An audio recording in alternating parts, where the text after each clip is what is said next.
Assalamualaikum warahmatullahi wabarakatuh.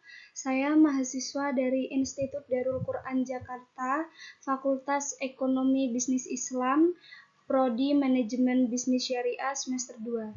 Video ini dibuat untuk menyelesaikan salah satu tugas UAS dalam matkul pengantar manajemen dengan dosen pengampu Bapak Marzuki Eskom MMSI.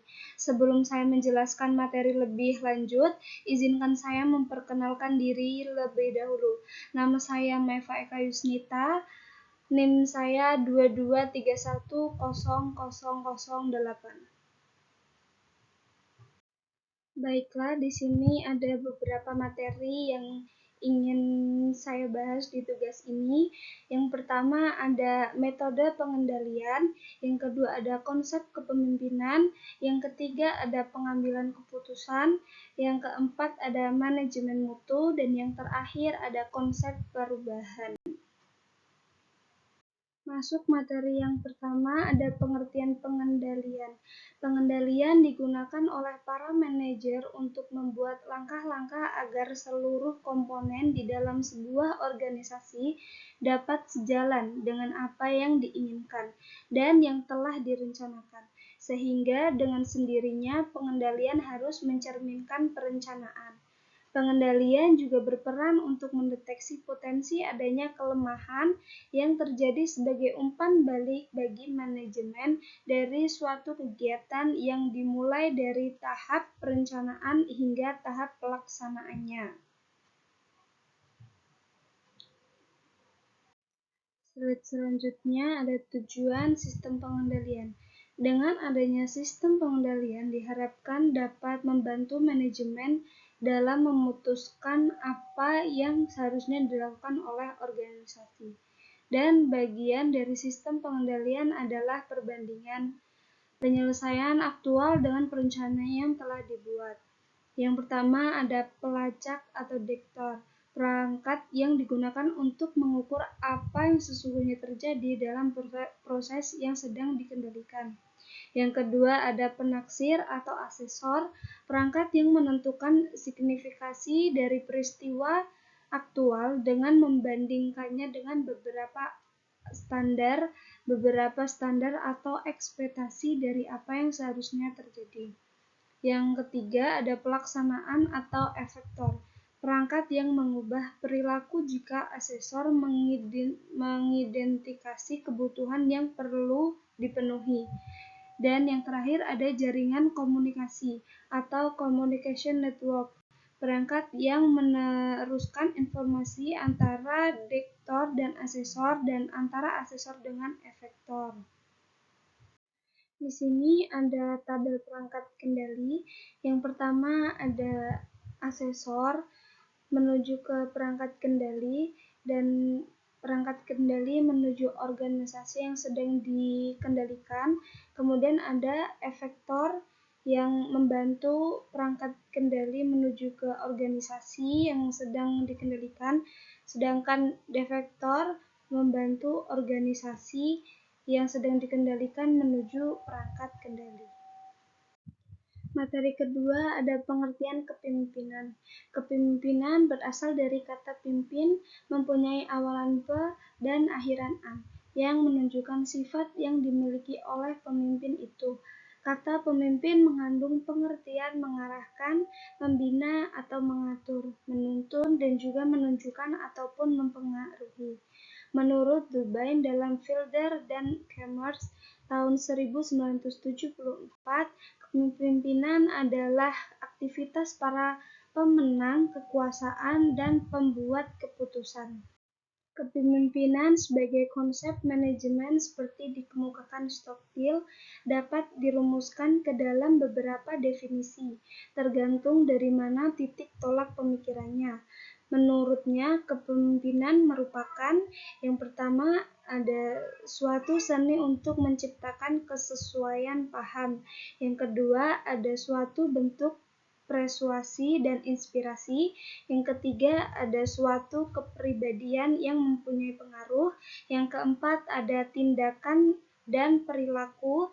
Dan yang terakhir, ada titik sentral proses kegiatan kelompok. Di sini ada definisi kepemimpinan Paul Hersey, Kenneth H. Blanchard, dan Dewi E. Johnson tahun 1996 mendefinisikan kepemimpinan sebagai proses dengan formula L, yaitu VLVC, yang artinya L adalah leadership atau kepemimpinan. Kepemimpinan dapat terjadi di mana saja, baik di organisasi pemerintah, organisasi bisnis, organisasi pendidikan, organisasi tentara, organisasi agama, maupun di keluarga. Dan V adalah fungsi dari leader, pemimpin.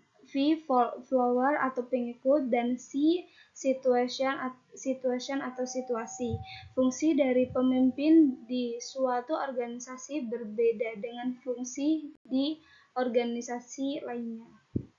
Di materi ketiga ada pengertian pengambilan keputusan. Pengambilan keputusan tentunya dilakukan secara ilmiah. Artinya, berdasarkan kaidah atau metode ilmiah, metode ini digunakan agar hasil dari pengambilan keputusan bersifat objektif, sehingga memberikan hasil yang optimal. Dan langkah-langkah dalam melakukan metode ilmiah merupakan langkah yang sistematis untuk melakukan penelitian dan banyak dilakukan di lingkungan ilmu-ilmu eksakta dan sosial.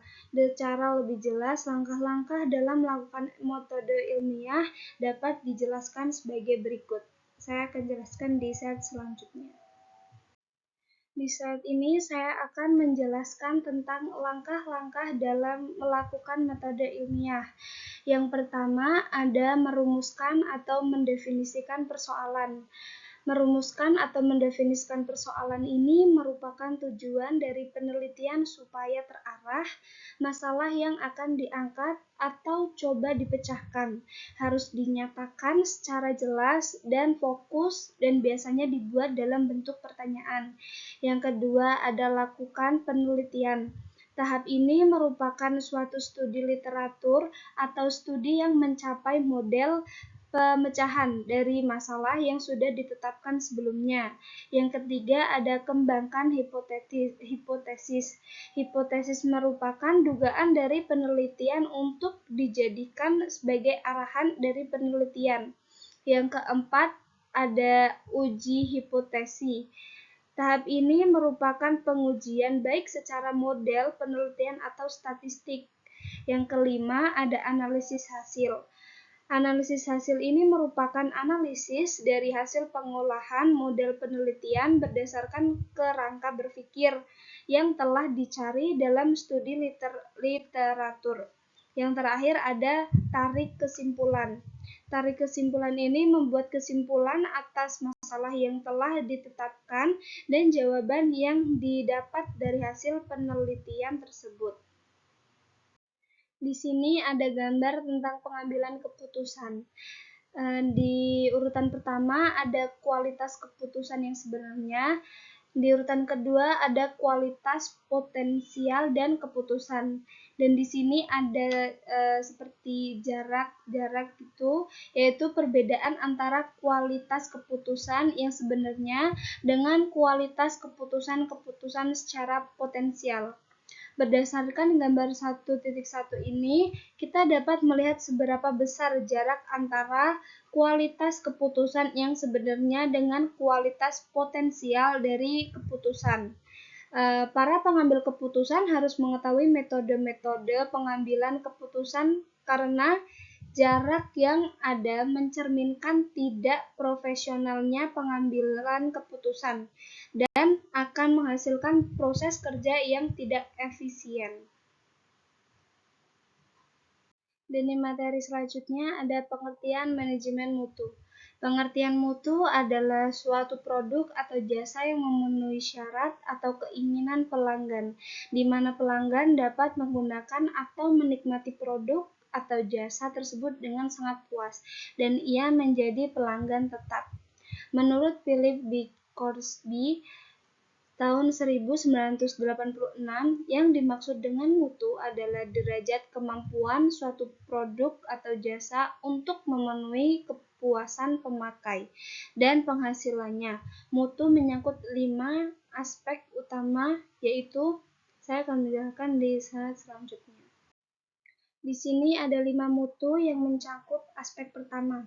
Yang pertama ada quality, mutu dari hasil produk atau jasa yang sesuai dengan persyaratan permintaan.